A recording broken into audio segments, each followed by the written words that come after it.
കോൺഗ്രസ് നേതാവ് ബിന്ദു കൃഷ്ണ കൂടി നമുക്കിപ്പം ടെലിഫോൺ ലൈനിൽ ചേരുന്നുണ്ട്. ശ്രീമതി ബിന്ദു കൃഷ്ണ, ഈ ആരോപണം ആദ്യം വന്നപ്പോൾ പാർട്ടി പറഞ്ഞ കാര്യം തെളിവുകൾ ഉണ്ടെങ്കിൽ കോടതി പറഞ്ഞാൽ രാജി എന്നുള്ളതാണ്. ഇപ്പോൾ സർക്കാർ തന്നെ നിയോഗിച്ച അന്വേഷണ സംഘം കണ്ടെത്തുകയാണ് തെളിവുകളുണ്ട്, സാഹചര്യ തെളിവുകൾ മാത്രമല്ല ഡിജിറ്റൽ തെളിവുകൾ കൂടിയുണ്ടെന്ന് കണ്ടെത്തുന്നു.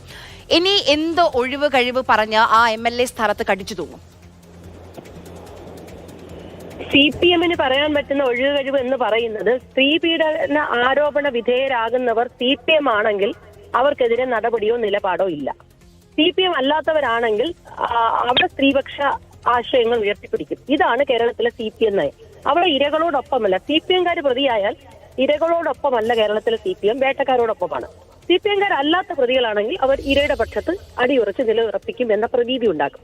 ഇവിടെ മുകേഷ് MLA ഈ ആരോപണം ഈ ആരോപണം മാത്രമല്ലല്ലോ, അദ്ദേഹത്തിന്റെ കുടുംബാംഗങ്ങൾ അടക്കം പൊതുമണ്ഡലത്തിൽ ഉയർത്തിയിരിക്കുന്ന ആരോപണങ്ങൾ 2018 മീറ്റു ആരോപണം വന്നപ്പോൾ ഈ യാതൊരു രാഷ്ട്രീയ ഇൻട്രസ്റ്റും മറ്റൊരു ഇൻട്രസ്റ്റും സിനിമാവിന്റെ ഇൻട്രസ്റ്റും ഒന്നുമില്ലാത്ത ഒരു ലേഡി അവരുയർത്തിയ ആരോപണങ്ങൾ, അങ്ങനെ നിരവധി ആരോപണങ്ങൾ ഈ കൊല്ലം MLA ആയ CPM നേതാവിനെതിരെയുണ്ട്. പക്ഷെ അതെല്ലാം മറച്ചു പിടിച്ചു. ഈ ആരോപണങ്ങളെല്ലാം നിലനിൽക്കുമ്പോഴും ഹേമ കമ്മിറ്റി റിപ്പോർട്ട് സർക്കാരിന്റെ പിണറായി വിജയന്റെ കയ്യിലിരിക്കുമ്പോഴും അദ്ദേഹത്തെ വീണ്ടും പാർലമെന്റ് സ്ഥാനാർത്ഥി അടക്കം ആക്കുകയാണ്. എന്ത് സന്ദേശമാണ് കേരളത്തിലെ CPM സ്ത്രീപക്ഷ കാര്യങ്ങളിൽ സമൂഹത്തിന് നൽകുന്നത്? അവർ നൽകുന്ന സന്ദേശം എന്ന് പറയുന്നത് അവരുടെ ആളായ സംരക്ഷിക്കും, ഏത് കേസിൽ പ്രതിയായാലും. ഇത് കേരളത്തിന്റെ പൊതുസമൂഹത്തിൽ ഉണ്ടാക്കുന്ന പ്രശ്നങ്ങൾ വളരെ വലുതാണ്. ഇക്കാര്യത്തിൽ എനിക്ക് ശ്രീ മുകേഷിനോട് പറയാനുള്ളത്, അദ്ദേഹത്തിന്റെ വാക്കുകൾ കടമെടുത്ത് പറയുകയാണ്, അന്തസ് വേണമോ, അന്തസ് അല്പമെങ്കിലും അവശേഷിക്കുന്നുണ്ട്, രാജിവെക്കണം. കാരണം എന്താ പറഞ്ഞാൽ കേവലം അദ്ദേഹം ഒരു രാഷ്ട്രീയ നേതാവ് മാത്രമല്ല, ജനപ്രതിനിധിയാണ്. ആവർത്തിച്ചുള്ള സ്ത്രീകൾക്കെതിരെയുള്ള അതിക്രമങ്ങളെ സംബന്ധിച്ച് വാർത്തകൾ വരുമ്പോൾ, കേസുകൾ ഉണ്ടാകുമ്പോൾ അതിന് MLA എന്ന അല്ലെങ്കിൽ ഭരണകക്ഷിയുടെ പ്രതിനിധി എന്ന സ്വാധീനം ഉപയോഗിച്ചുകൊണ്ട് കേസ് അട്ടിമറിക്കാനാണ് ശ്രമിക്കുന്നത്. ഈ 376 കേസിൽ പ്രതിയായ മുകേഷിന് FIR രജിസ്റ്റർ ചെയ്തതിനു ശേഷമുള്ള ദിവസങ്ങളിൽ എല്ലാം തന്നെ കേരള പോലീസ് സംരക്ഷണം നൽകിയില്ലേ? അദ്ദേഹത്തിന്റെ തിരുവനന്തപുരത്ത് കുമാരപുരത്ത് ബീച്ച് അദ്ദേഹമുണ്ട്, പോലീസ് അവിടെ കാവൽ നിൽക്കുക.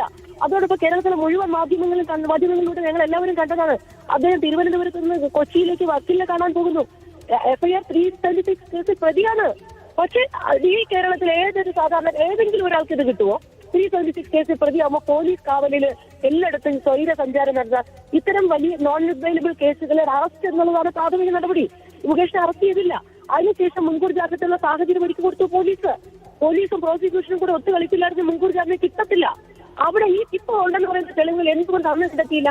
അപ്പൊ ഇത് പോലീസും പ്രോസിക്യൂഷനും എല്ലാം കൂടി മുകേഷ് സംരക്ഷിക്കാൻ ഒത്തു കളിച്ചതാണ്. ഈ ഒരു ചാർജ് ഷീറ്റ് കൊണ്ട് മുകേഷ് ശരി. എന്തായാലും ശ്രീമതി ബിന്ദു കൃഷ്ണയുടെ പ്രതികരണമാണ് കേട്ടത്. പോലീസിനെതിരെ ഉൾപ്പെടെ അതിരൂക്ഷമായിട്ടുള്ള വിമർശനം ഉന്നയിക്കുന്നു.